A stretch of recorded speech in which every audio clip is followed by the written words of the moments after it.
Hi, Kelly. Thank you so much for joining me today. I'm really, really looking forward to our conversation. Me too. Thank you so much for having me, Sarah. Now, I asked this at the top of every episode. Can you share the moment you realized your voice truly mattered?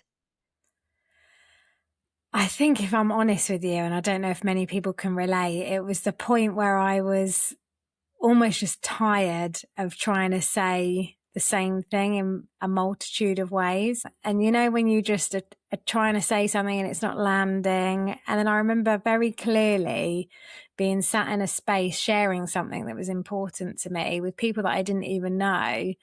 And a woman said to me, "That's really interesting because I feel that way." And I thought, oh, okay.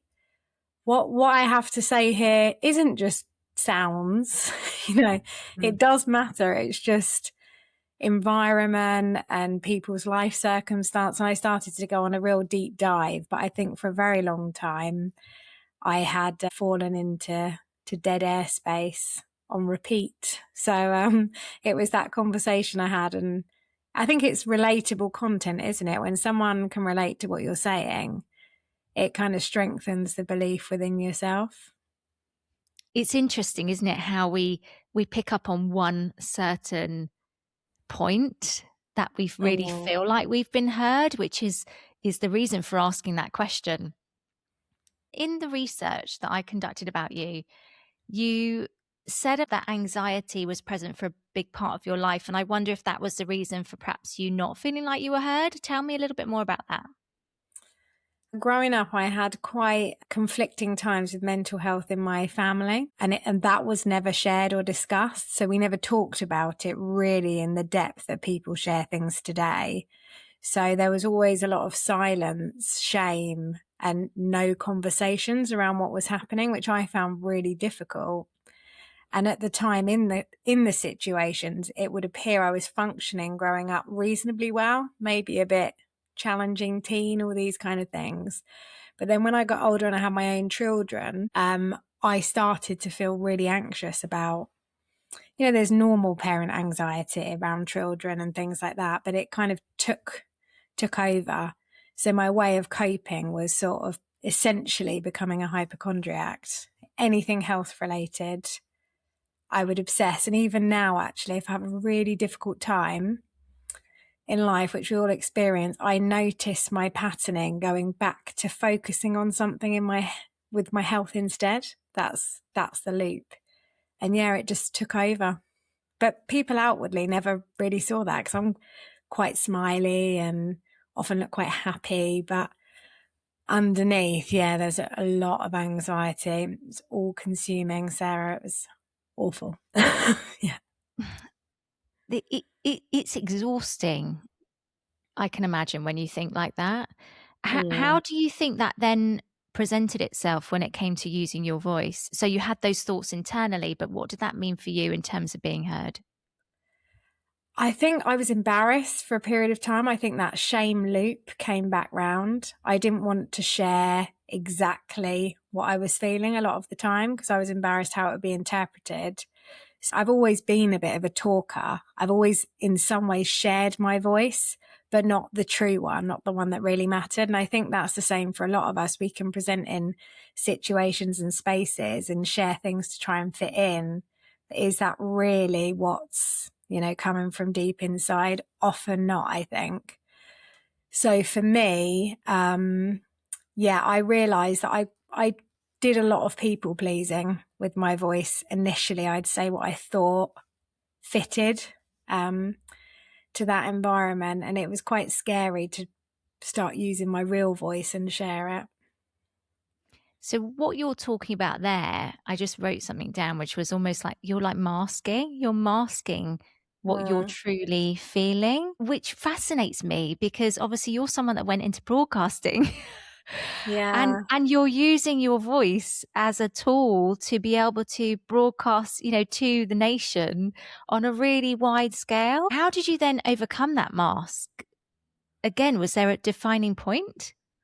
Yes. So I reached breaking point essentially. And I knew I've always written my whole life, I've always written to essentially hear my own voice. That's what I think of writing as. It's the safe space to listen to what I have to say. I published my first book through a lot of the notes and stuff I'd written. And I hit rock bottom with it, really, where I couldn't actually cope. And I cope pretty well in a lot of difficult situations, but this particular point I couldn't. And I thought, I've got to do something. So I'd already attended a couple of 8-week mindfulness courses. And then I went back and did a third one, and I tried to meditate myself over a period of time, thought it was a waste of time, didn't think I had time for that, kids, life, I was like, it's a waste of my time sitting down. But this particular time I was like, now I've really got to do something now. So I did start meditating again. And that very slowly, that with writing came in. And then I was so passionate about the changes that began to show months later. Because that's the real key thing for me as well about mindfulness and meditation, is that people think that we have to have results and it brings you stuff, whereas it does the reverse. It takes all the noise, the anxiety and the stress away. But on the tin, that's not very productive for the world we live in. So I know we're catching up now, but I think that was the point. So I then trained to do the mindfulness teacher training and become a mindfulness teacher. And then I started holding groups. And essentially my meditation groups are no different than the conversations I have on the radio, because I just want people to be truly heard for what's inside safely. So that was the turning point. I started holding my groups. Then I was interviewed myself about my book and my story and the work I did. And people were like, oh, you're good at this, you should do more of it. And I thought, I'm actually going to believe in myself for a change. And then it just snowballed from there. I did some podcasting, got my radio show, did more and more work there, bit of work for the radios in London now as well. And it's just, I love it. I love talking to people. I mean, that journey really makes me smile. Firstly, because I can completely resonate with that.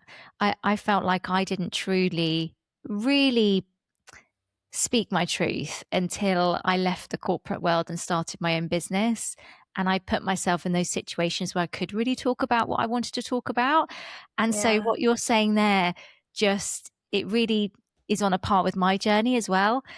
I imagine the meditation groups, you found those spaces where you could obviously open up and speak as well. That must have been really useful at that time. It was so powerful, because I think a big part of mindfulness as well, when you're teaching or delivering any group or even working one-to-one, it's usually broken up into different sections. And part of that will always be sort of like a practice, a sharing, what you get from each other, as well as many other things. But stories and poems are really important in mindfulness, because somebody might dive into a meditation and it might not resonate, or someone might love running or swimming and be able to get into that kind of meditative state in that space. But some people, they'll hear a song, like a poem or a story, and it just it takes them and you can really relate. And I write a lot of poems myself. I always have, to kind of make sense of my own words. And that is what I find was when I started to share. So I'd share a poem and then I started to share my own poems, and people at the end were like, that's how I feel. And they were like, who wrote it? And I was like, oh, that was me. And then we I think if one person shares, if you're in a safe space, it then kind of is a ripple effect, isn't it? I've not spoken to anyone yet who describes it as kind of sharing their voice and speaking their truth through poems and storytelling. So I find that really fascinating. I'm not a big writer. I do struggle with writing. So that side of things doesn't really come that naturally. But I imagine for someone who loves to write, being able to write your story is, I can imagine it's probably so beneficial to you and to the people hearing it as well. Yeah, I think so. It's freeing, having a space to be able to share something that's meaningful, that's real, without worrying about being judged. And I think that's the whole mindful aspect as well, because even the principle behind mindfulness is said by Jon Kabat-Zinn and a lot of other like leaders that have brought it over to the West. It's that being present on purpose without judgment. And that's what I think when I write is the same. Like I can just be really present with whatever I want to say. I can spill it out. I don't have to filter it. I don't have to think if it's going to hurt anyone's feelings or how it might affect other people, because I don't want to hurt other people. But equally, I'm feeling what I'm feeling. So it's important to air it. You mentioned there about self-belief, and I really feel like from my own experiences that can often be quite an extensive journey to get to a place where you really believe in yourself. What would be your kind of top tips, I guess, for someone who is lacking that self-belief and wants to be heard and understood? What would you say? Well, I haven't shared this widely actually. So I've written my first book. I don't know if we'll talk about that, but I'm just about to publish my second one, and it links with my podcast, which is called Can You Hear Me? So when we think about self-belief, I don't think we're really hearing the true words. And following on from the mindfulness and meditation teacher training, I went in to do more deep compassionate inquiry, yoga nidra, and eye restoration and things like that. And a lot of the way I work is to dive into what is really felt. So with self-belief, for example, if anyone's struggling with it, I think we need to welcome that, because we're pushing things away all the time. All the time we're pushing things away, and it's just causing resistance. So anything I struggle with now, I'm like, okay, why am I doubting this? Why do I not believe in myself? What is it? What part of my body is speaking to me now? So that's all what I would say to anyone initially. If you're lacking in self-belief, just, okay, fine. Lack the self-belief, but actually let yourself feel it. Don't just think, oh, I don't believe in myself, and then just let it linger and not let it be seen. We need to see the self-belief and what it's trying to say. And then from there, you can start unraveling what's actually present. It's like anger. Anger's just a secondary emotion. There's always something beneath anger. Like children are branded naughty when they're angry, which is so unfair. Anger comes up as is easy. And it's like the initial expression, but actually what's beneath the anger, what's beneath the lack of self-belief, it's that, I would say. So like, let it in. So I would say, let it in. I really like that way of thinking. What I would say to you, though, is obviously you're a broadcaster, you're a radio host, you're a podcast host. People listening might think, well, how can you lack self-belief? You must have an abundance of self-belief. What would you say to that? It's not true. It really isn't. I think we all feel things. And, there's the classic feel the fear and do it anyway. I do believe in myself a lot more now. I must say I have got to a point where I do feel confident in certain situations. And it's not about feeling confident to do a better job than anyone else. I just have so much passion for what the kind of conversations create that I can't not do it. It's gone beyond what the actual job is. It's actually, now I want someone to really be able to say what's inside, so other people feel safe enough to do the same. So the confidence comes from making the difference, making the change. It kind of has taken over the doubt. So it's still there, but now like the scales are kind of balancing out, and then it's just a little bit louder. I'm like, right, I'm running with that now, Yeah, I can totally resonate with that. I think in TV, you spent so many years telling other people's stories, and I never told my story. But now kind of having that platform and being able to help other people share their stories, tell my story, just that belief, like you said, is just overtaken the fear of not doing it. Now, through your podcast and obviously your broadcasting as well, it was described in the articles that I found about you that you create space for honest conversations and a space for diverse voices to be heard. Why is creating that space so important to you? because I don't feel I had it. Mm. It's that simple. I felt like I've spent a lot of time trying to get my point across, to be told that I'm too much, it's not the right time, does it have to be now, can I be quieter? And actually, no. Like, Good. yeah, like now is the time. I feel if something's really important, someone wouldn't try and say something in 55,000 different ways if it didn't matter. Of course, there's a Mm. time and a place, and I acknowledge sometimes I could say what I need to say in less words. That's a fact. Absolutely. And I've noticed that through my writing as well. When my books have been edited, quite often I will repeat something almost identical to what I've said a couple of paragraphs before, but just in a different way. And they're like, yeah, you've said this, but it just mirrors in my life.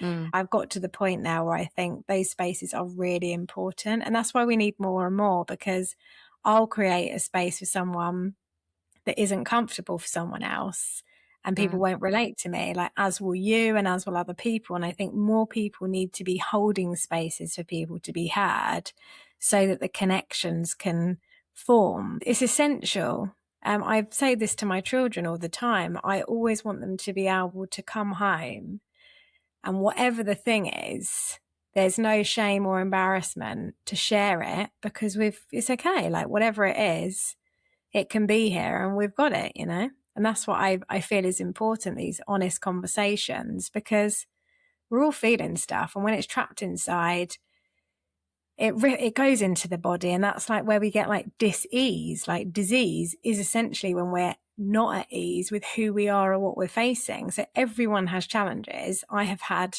a reasonable amount in my life. And I think the difficulty isn't the challenge, it's the not being able to feel it or express it. That's the actual real hard part. I equally think it's so important to hold space for others' perspectives to be heard as well. Sometimes we can be so in our own bubbles, can't we, that we just think of like our opinions, what we want to say, but it's so Yeah. important to hear from other people's points of views, opinions, perspectives. So you said something there about authenticity, and that having authentic conversations is, part of the mission behind what you do. What do you mean when it comes to, bringing someone's authentic voice out? Because it's very much what I do in my work as well. What does that mean to you? Well, I think something you said there, Sarah, is important as well, is like different people's perspectives. So we are always learning, aren't we? And we might disagree on things. So someone might share something and I might not understand it. And a long time ago, I wouldn't have asked the question. I wouldn't have been brave enough because I wouldn't have wanted to look stupid. Whereas now I'm beyond that. So the authentic voice for me is I just want to really hear the truth of why people are where they are. That's what I want. And I notice that when I do any interview, rightly or wrongly, I don't really plan much. And I am quite spiritual. I've always been quite spiritually minded, and I like to trust my intuition. So I'm led by that, like, strongly, and I can sense and feel a lot of things. So I go by that. Might sound a bit woo, but it's part of who I am. So, and I think in that space, whenever I share a conversation with someone, whatever the thing was way back when, is often at the forefront of what they're doing now. And that is what I love. I think that's the authentic person, that 8, 10, 14-year-old, Kelly or Sarah or whoever is now here as well. They're seeing that part that wasn't listened to is also here as well. And that's the authentic self. It's about stepping into the whole person, isn't it? Yeah. And accepting that, this is where I've come from, this is where I am now, and how you move forwards from that. Absolutely, yeah. Part of the work that I do, Kelly, is obviously around media training. So it's really fascinating to me that you talk about conducting interviews from intuition. It's something I've not really come across before. I was actually recently on a radio show and they didn't give me questions which I was prepared for. How do your guests find that kind of way of being interviewed? Well, I have had a bit of resistance, a bit of fear. I have. And it's genuinely not me being lazy, because I've had a lady quite early on. I remember she brought me a massive list of what she wanted to talk about, things, events that were coming up, things that were important to her, points that she didn't want to miss. She emailed it to me. I didn't read it on purpose. And then she arrived and she had the list printed out. And she said, "Have you read my list?" And I said, "I haven't, because it's really important that I go from what my heart says here. But we will check in halfway through the interview and look at your list. And if you're not happy with where we've got to, or we've missed anything, we will absolutely cover it. But for now, you're just going to need to just trust me." And we covered it all without looking at the list. Yeah. So it was fine. And of course, it is a bit awkward, but like a meditation group, when people come and sit in that space and we all sit in a circle and everyone's got their mats out, my intention before I even go into a meditation is for people to feel safe. And it's the same in the radio. When they come in that door, I want them to feel safe. So I would never just like put them live on air feeling terrified. You know, I'd have a conversation and we'd talk it through and we'd go bit by bit. And then when we put a track on, we'll check in. So it's kind of similar thing. With radio, you can also conduct an interview online, can't you? So there's not that face-to-face interaction. Like you can't have a conversation with the presenter beforehand. So how do you deal with that in terms of making that guest feel comfortable and safe? Well, usually all the ones I've done online have been via Zoom. So I will get to see their face in the moment when they come on. But again, when they come on, I'll have a few minutes before, I'll have a track playing and I'll do a quick check-in and go, "This is how we're going to roll. Going to ask you a few questions. We'll play another track. If there's anything we miss, we'll cover it. Ready to go. Here we are." And then I just hope for the best. Obviously, you're coming from a place of intention. So those conversations that you're having, what would you say makes a good guest? I think anyone that's open makes a good guest. Anyone that can trust themselves and me to the best they can and just be present, that makes a good guest, because everyone has got a story. I interviewed someone I know's husband who just opened an IT business, and my actual core radio show is called the Nature Nurture Show, because it's all about well-being and people are in that network because of what I do. And he said, "Oh, I'd love to talk about my business." And I was like, sure, wanted to support him. And his story, again, it comes back to that same place, you know, how he'd struggled as a man to support his family and setting up a business, and how that feels to feel like you have to be the one to provide. And you know, there's so much in everyone if they're just prepared to share it and if they feel safe enough to do so. And I think that is what I can reasonably confidently say now I feel has become my skill, is to make people feel safe to share with me, like something real. And that's all I really want. That's wonderful. And I think people sharing their stories are always remembered, aren't they, more than the kind of facts that we share and all the information that we say as well. And yeah, stories are so incredibly powerful, aren't they? Yeah, we have to keep sharing, I think. You know, even like from young, when we're children and we're then reading to our children, everyone's read a story at some point in their lives or hear it at school. And it's just somewhere you can just go off and connect to something, whatever that is, however small it is. It's just so powerful. How do you ground yourself or prepare yourself for, say, like your radio show? Have you got any kind of coping strategies or just rituals that you do? What do you do ahead of that time? Well, I do meditate regularly. I don't actually have a specific meditation time. A lot of people that lead meditation or encourage people will say have a certain time, but hence my radio structure. The meditation structure is the same. I just, when I feel I need to pause, I will. And actually on my radio show at 11:11, because the show's usually 10 till 12, at 11:11, I always do a mindful minute on the show. And I think it's so important. I would say to anyone, if they feel lack of self-belief, want to prepare themselves for anything, even if you don't meditate, to use the technique 5, 4, 3, 2, 1, which is where we can tap into our senses. 5 things you can see. It's brilliant in a panic attack as well, or just being more mindful of what's around you. 4 things you can hear, 3 things you can touch, 2 things you can smell, and 1 thing you can taste. And you're just straight away, you're in. And I do that often, even when I'm walking in, or feel like big heavy metal boots on my feet, that kind of sensation of really just being here now. I love that. I've not heard of that one before, but I will definitely start using that now. I think there's a real element of, particularly the people perhaps listening to this podcast, where, you know, you might be in a situation where you need to speak and that panic sets in. So actually having techniques like that where you can draw upon in that moment are so important. So thank you for sharing that with us. You're welcome. What's kind of one myth that you would love to dispel about perhaps what you do?